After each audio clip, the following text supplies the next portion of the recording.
Washington, this is VOA News.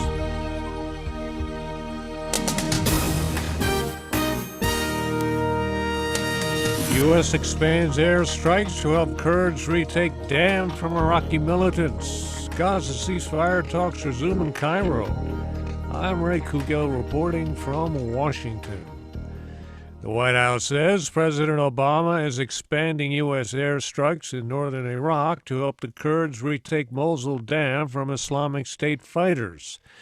Officials say the move is consistent with Mr. Obama's obligation to protect American citizens and interest in Iraq.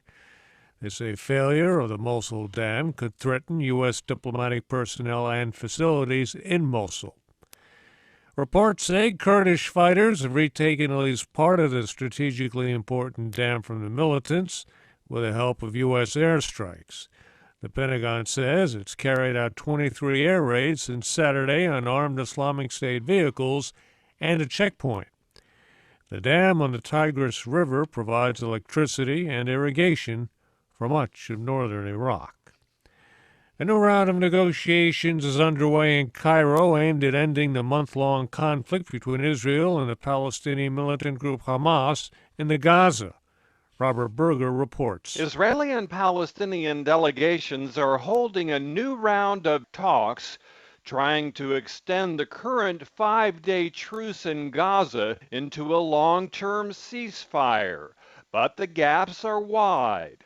At the weekly cabinet meeting in Jerusalem, Israeli Prime Minister Benjamin Netanyahu urged his negotiating team to remain steadfast on Israel's security needs. If Hamas thinks it can compensate for its military defeat with diplomatic gains, it is mistaken, Mr. Netanyahu said.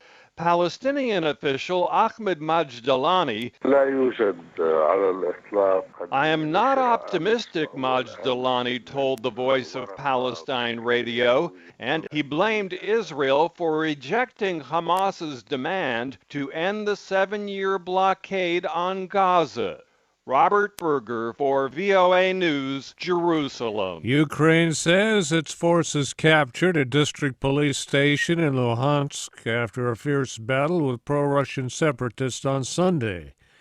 The eastern Ukrainian city has been the scene of some of the heaviest fighting in recent weeks between the separatists and Ukrainian troops. Earlier Sunday, the rebels shot down a Ukrainian military jet flying near the area. There is no word about casualties. More than 1,100 people have died from the Ebola outbreak in West Africa. Liberia is suffering more than any other country. At least 413 people have died from the virus. An Ebola isolation unit in the capital Monrovia came under attack Saturday, just hours after President Ellen Johnson Sirleaf spent the day with education teams in some of the affected communities there. VOA's Ann Look has details. President Ellen Johnson Sirleaf says they can beat Ebola. Stay in your area. Don't move to another place. Wait till you get treatment. If everybody were to follow that one, then we can start to bring this thing down. The president accompanied awareness teams to 2 of the hardest hit communities around the capital. And we the neighbors, they came out to say that it was Ebola. Hundreds of people showed up to listen. This is West Africa's first Ebola outbreak. People are still learning what it is. In Liberia, families continue to hide their sick at home. Health workers and facilities have come under attack. President Sirleaf told reporters that some people are still refusing to believe Ebola is real. Ann Look, VOA News, Dakar. The Reverend Al Sharpton, an American black civil rights leader, has called the shooting death of an unarmed black teenager by a white police officer a defining moment for the United States. Sharpton spoke Sunday at a rally in the central U.S. town of Ferguson, Missouri, where violent protests and looting have followed the August 9th death of 18-year-old Michael Brown.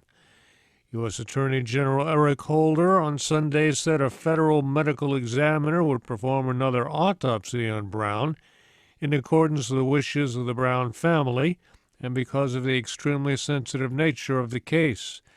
Missouri Governor Jay Nixon says authorities would continue to impose a curfew indefinitely, as there have been almost nightly confrontations between police and protesters.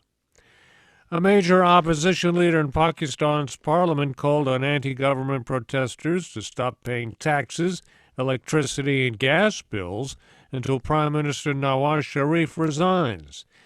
Imran Khan vowed Sunday at a rally in Islamabad that he and the popular cleric Tahir ul-Qadri will force Mr. Sharif to step down this week.